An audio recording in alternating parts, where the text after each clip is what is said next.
when I saw this, this I take it as an axe, right? And I think the axe heads are made out of iron. And immediately I thought of the Iron Kingdom, which is Rome. And we know that Rome was the one of the persecuting powers of God's people. So I think that was apt for that. And then the other one, the spear. The spear kind of reminded me of the barbarians that came into Rome and destroyed it. What was it? In the illustration, the video that we saw, there were the Ostrogoths, the Alemanni, and so forth and so on, and all of them. And by the way, these barbarians were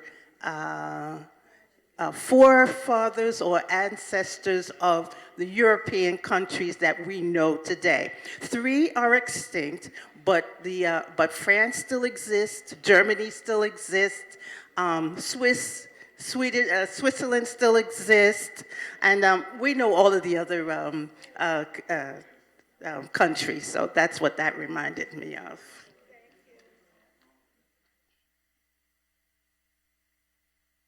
Amen. Thank you very much. Next group.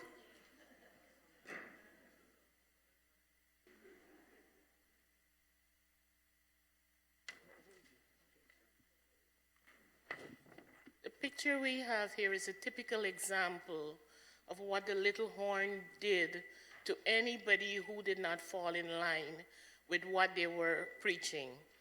God's people remained faithful to his word in spite of the little horn trying to give them something else to do and say to worship.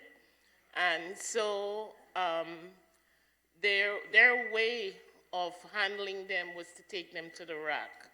And this here shows the crucifixion of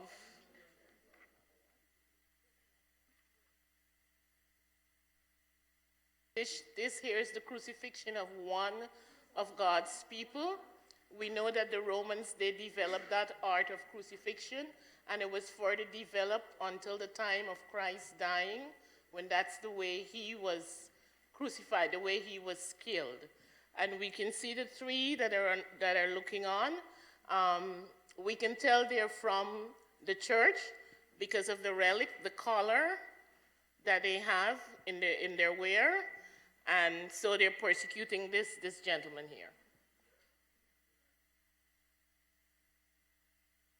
And the text when we look at that picture, the text that comes to mind is Daniel chapter 7, verse 23, where it says, "Thus he said, the 4th beast shall be the 4th kingdom upon earth," which is we know is pagan Rome, "which shall be diverse from all other kingdoms, and shall devour the whole earth, and shall tread it down, and break it into pieces," even trying to break man's faith in God.